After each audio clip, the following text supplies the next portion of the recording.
Assalamualaikum warahmatullahi wabarakatuh. Perkenalkan saya Rahma Kavita Luka dengan NIM A0112211067. Pada kesempatan kali ini saya akan menjelaskan materi dari chapter 6 yaitu terkait dengan pengangguran. Pengangguran adalah masalah ekonomi makro yang paling mempengaruhi seseorang secara langsung dan lumayan parah.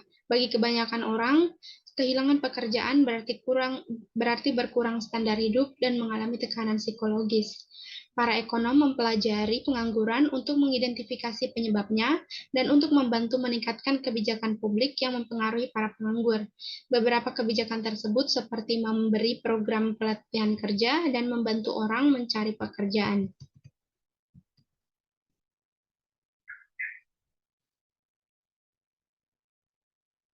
Pada gambar 6.1 yaitu tingkat pengangguran dan tingkat pengangguran alami Arab dan Amerika Serikat pada tahun 1950 hingga 1995 ke atas.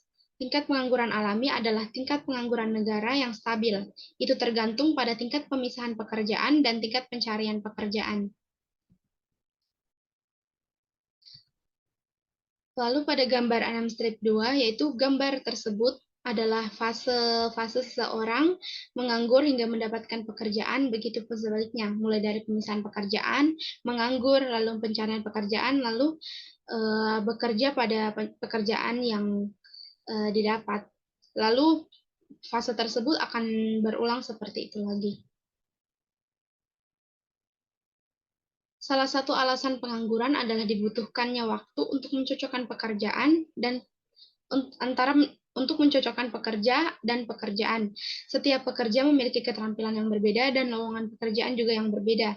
Selain itu, arus informasi tentang mencari kerja dan lowongan tidak sempurna dan mobilitas geografis pekerja tidak instan.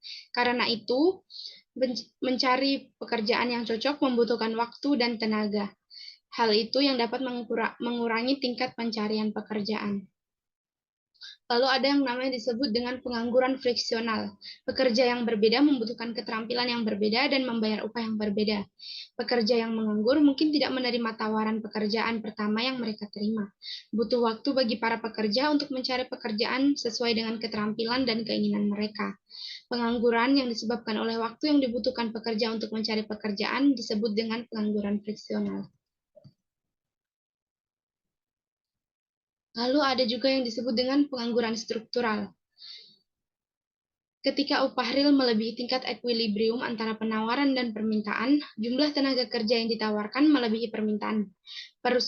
Melebihi permintaan. Perusahaan harus mengalokasikan pekerjaan yang langka tersebut di antara karyawan.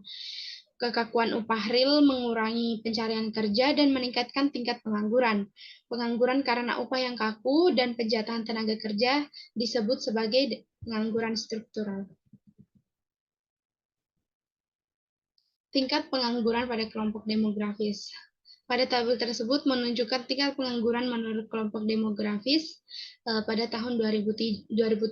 Tabel tersebut menunjukkan bahwa pekerja yang lebih muda memiliki tingkat pengangguran yang jauh lebih tinggi daripada yang lebih tua. Pekerja yang lebih muda baru saja memasuki pasar tenaga kerja dan mereka seringkali tidak yakin terkait dengan rencana karir mereka ke depannya.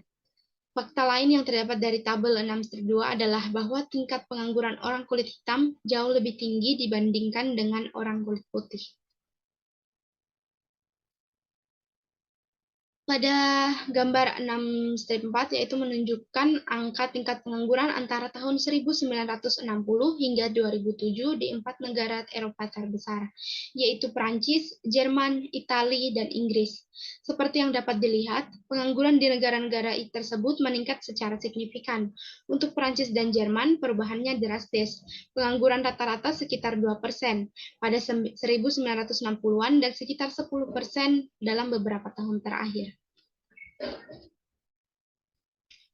Itu tadi yang dapat saya jelaskan dari materi chapter 6. Kurang dan lebihnya mohon dimaafkan. Wassalamualaikum warahmatullahi wabarakatuh.